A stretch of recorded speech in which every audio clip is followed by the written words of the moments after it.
Alors, c'est un livre qui est conçu comme un cadeau à s'offrir et à offrir à des gens qu'on apprécie, des gens qui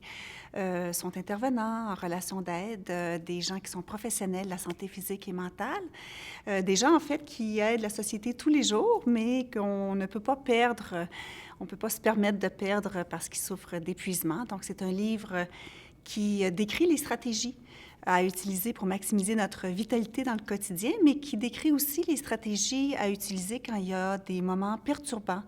dans notre travail de relation d'aide ou dans nos proches, quand on est proche aidant avec des gens autour de nous, quand on vit peut-être un geste plus hostile d'un parent dont on s'occupe, un suicide d'un patient ou d'un proche ou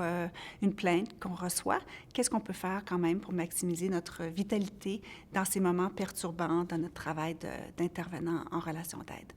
C'est un livre qui a été écrit parce que j'ai été très touchée de constater la détresse chez des collègues qui travaillaient tous les jours avec des gens qui étaient souffrants. Et puis, je me disais, non seulement c'est touchant de voir cette détresse, d'assister au deuil de collègues qui remettent en question leur sentiment de vocation, de voir des proches aidants qui ne veulent plus s'occuper de leur entourage, mais aussi je me disais que la société n'avait pas les moyens de perdre ces gens valeureux, experts, qui avaient de l'expérience et qui songeaient à quitter le réseau, à quitter ce métier qui les avait tant nourris pendant des années. Alors, c'est un livre que j'écris depuis 3 ans, qui est à l'intention de toutes les personnes qui s'occupent d'autrui, et souvent en s'oubliant eux-mêmes. Et c'est tout à fait un hasard que ça tombe dans la pandémie, mais c'est un hasard heureux parce que c'est un hasard qui peut faire en sorte qu'on peut d'autant plus s'occuper de sa vitalité alors qu'on est soi-même ébranlé par tout ce qui se passe au plan social à cause de cette pandémie. La lecture a toujours été très importante dans ma vie, mais il y a comme s'il y avait eu 3 phases. La première phase où j'ai dévoré tous les livres jeunesse et tous les grands classiques dans la bibliothèque de mes parents.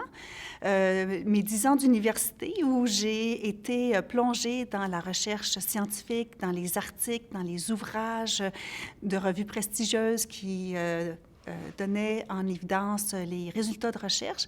Et puis, depuis 25 ans où je travaille avec des victimes qui ont vécu des actes criminels, je suis donc en contact constant avec ce que l'être humain peut faire de plus laid. Et la lecture, c'est aussi une occasion d'être en contact avec la beauté, avec la grandeur, avec l'inspiration. Et donc, pour moi, lire, c'est aussi être en contact avec ce que l'être humain peut faire de plus beau. Nous aidons, nous soutenons, nous conseillons, nous sommes présents en situation de crise lorsque tout semble s'écrouler, lorsqu'il n'y a personne d'autre. Nous sommes là avec toute notre expertise, mais aussi avec tout notre cœur, toute notre compassion et même souvent avec toute notre âme.